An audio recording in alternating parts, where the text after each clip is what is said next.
الحاجات الهيدن اللي الواحد بيتعلمها مع الوقت هي التعامل مع الغموض بشكل عام.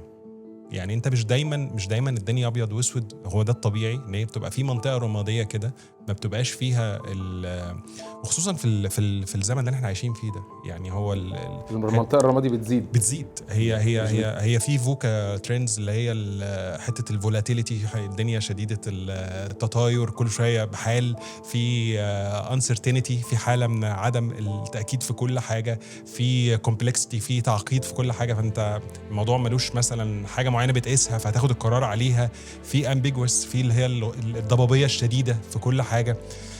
فانت بتتعامل مع الموقف ده. في AI كل يوم بيقعد ناس في البيت وبيطلع وظائف جديده، في حروب بتقوم واحتياجات بتختلف، وعملات بتتغير، واسواق بتقفل صحيح. فكل المتغيرات معلش وانفلونسرز مصعبين الدنيا علينا معاناة طبعا ويعني انا موافق جدا على الكلام اللي بيتقال ده، بس هنا لازم يبقى عندنا شويه حساسيه في حته ان انت لازم يبقى عندك من الفلكسبيليتي والاجيليتي ان انت تريسبوند للي بيحصل، تادابت للداينامكس اللي بتختلف في الماركت.